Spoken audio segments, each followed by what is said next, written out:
प्यारे दोस्तों, आज की कहानी सुधा नाम की एक लड़की की है। सुधा एक बहुत ही आलसी लड़की थी।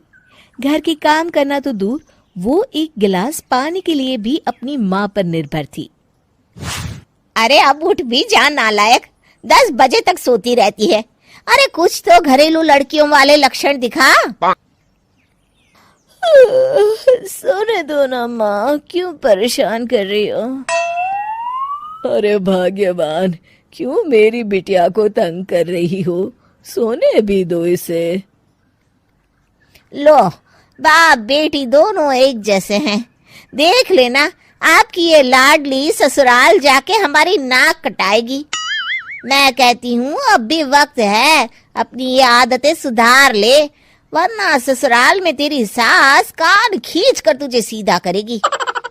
वही तुझे सबक सिखाएगी। दुनिया में आज तक कोई ऐसी सास पैदा नहीं हुई माँ, जो सुधा चोपड़ा को सबक सिखा सके। लेकिन होनी को कुछ और ही मंजूर था। सुधा की शादी एक ऐसे घर में हो जाती है जहां उसकी सास एक रिटायर्ड पुलिस वाली थी। अब कहानी में मजा आएगा। हाँ माँ, यहाँ सब बहुत अच्छा है। मेरे ससुराल के लोग भी ना बहुत मिलनसार हैं। ठीक है माँ, मुझे नींद आ रही है, फोन रखती हूँ माँ। ठीक सुबह 5 बजे। अरे जल्दी उठो भाग्यवान, वरना कयामत आ जाएगी। हैं? अरे क्या हुआ? कौन सी कयामत आ जाएगी? अरे मेरी माँ आ जाएगी। तुम नहीं जानती, इस घर में सिर्फ मेरी माँ का हुक्म चलता है। सबको सुबह 5 बजे बिस्तर छोड़कर हॉल में पहुंचना ही पड़ता है। अरे अब इंसान क्या अपनी नींद भी पूरी नहीं करेगा? यहाँ मजाक चल रहा है क्या? तभी वहां सुधा की सास आ जाती है।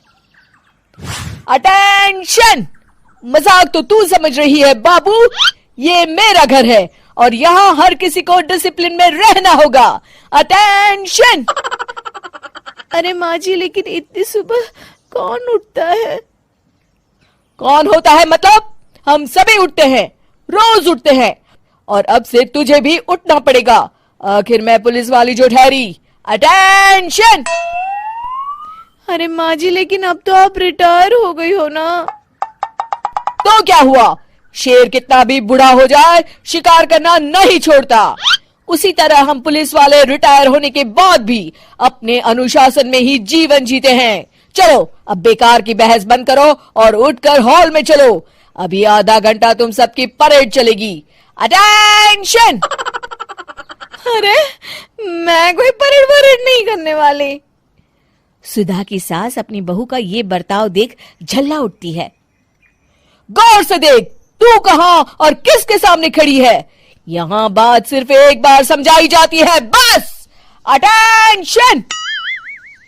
इतना कहकर सुधा की सास चली जाती है। अपनी सास का ये रूप देखकर सुधा घबरा जाती है और जल्दी से उठकर बाहर चली जाती है। उस दिन से सुधा की जिंदगी बदल जाती है। हाय, थक गई मैं तो। ये घर है या जेल? कितना काम करना पड़ता है। लाइए दीदी, 2 रोटियां और दीजिए, मुझे बड़ी भूख लगी है। ठहर जा बहू, ये तू क्या कर रही है?